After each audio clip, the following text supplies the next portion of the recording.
જય શ્રી કૃષ્ણ દોસ્તો, આજ રોજ અમે લોકો હાલ સુરતની અંદર છીએ અને આજે એક એવા સપોર્ટરની ઘરે મળવા માટે આવ્યા છે કે જે અમારા ઘણા ટાઈમથી વિડીયોઝને ફોલો કરે છે, ઘણા ટાઈમથી જોઈ રહ્યા છે. અને આજે એમની એવી દિલની ઈચ્છા હતી કે નહીં, મારે ફૂલની તો ફૂલની પાકડી રૂપે કંઈક ને કંઈક સોશિયલ મીડિયા આશ્રમમાં સપોર્ટ આપવો છે, જ્યાં એવા લોકોની સેવા થઈ રહી છે કે જેમનો કોઈ સહારો નથી, કોઈ આશરો નથી અને કંઈક ને કંઈક સારી વ્યવસ્થા સાથે એ લોકો જોડાયેલા છે.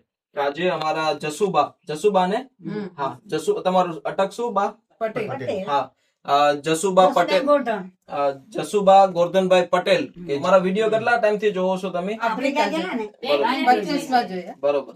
તો કેવું લાગે છે તમે મને સરસ લાગ્યું હતું. એટલે તમને કહે કે તમે આજે અમારા ઘરે પગલા પડ્યા એટલે તો સારું કહેવાય ને. બહુ સારી વાત છે. બરાબર ને? ના ના, પણ આજે તમને એવી પ્રેરણા થઈ નવીનભાઈ ને કે આજે તમે કઈક ફૂલની તો ફૂલની પાકડી રૂપે સપોર્ટ આપી રહ્યા છો.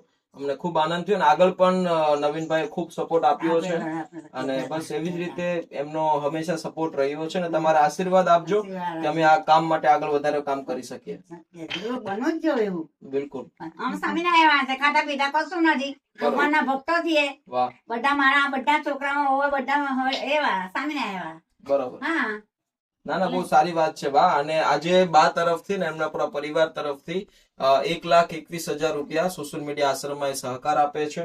અને આજે આ સહકાર રૂપે જે આપણું જે એલિવેટર એટલે કે લિફ્ટ લગાવવાનું જે કામ જે છે, જે અત્યારે ઓલમોસ્ટ ચાલુ થઈ ગયું છે, કે જ્યાં ઓલમોસ્ટ 13.5 થી 14 લાખ રૂપિયાનો ખર્ચો છે. તો આજે બા અને એમના પૂરા પરિવાર તરફથી 1,21,000 રૂપિયાનો સહયોગ આપી રહ્યા છે. ખૂબ ખૂબ ધન્યવાદ બા, તમારો ખૂબ આભાર. ધન્યવાદ. સદા બસ સુખી આશીર્વાદ રહેજો. આપજો. સદા અને સુખી રહેજો. ધન્ય આશીર્વાદ. મને યાદ કરતા રહેજો. પાકું. હું તો બહુ એ વાર છું. અહીંયા હેરા કે તમે એ નથી, હું બહુ કના આવે બા તમારા આશીર્વાદ લેવા આવ્યો છું બા. વાહ. પાણી પણ નથી પીવું, પાણી પીને જ આવી બા. એમ કે હું તમારા આશીર્વાદ લેવા આવ્યો. એટલે ભાઈ હું ઓળખતી નથી પણ આથી મારો આશીર્વાદ લેવા આવ્યા. તમારી કોમ આશીર્વાદ લેવા આવેલા. ગઢિયાના આશીર્વાદ છે ત્યારે જ આ બધું થઈ શકે. ને ત્યારે જ નવીનભાઈ અત્યારે ત્યાં દેશ વિદેશમાં કામ કરે છે. તમારા આશીર્વાદ વગર થાય કઈ? ચાળો વેચી પોયરા ભણાવેલા. મેં ચાળો વેચીને વાહ, 7 છોકરા છે મારા, 7. એ ચાળો વેચીને ભણાવેલા. બાપા નોકરી કરતા 100 રૂપિયા આપતા મહિને. ઓહો. ચાલો હવે મેં કેવી જીવન કાઢ્યું તે તો હું જ જાણું ને. એટલું દુઃખ પડ્યું છે મારી પર. તો ભગવાને હામો જોયું ને, બસ જોયું તે જ જોવાનું છે ને આજે. મહેનત નું ફળ ક્યાંય જતું નથી. તે જ જોવાનું છે આજે. એટલે તેને જોઈને તમને આજે જોયા એટલે મને ઘણો આનંદ થયો. વાહ વાહ.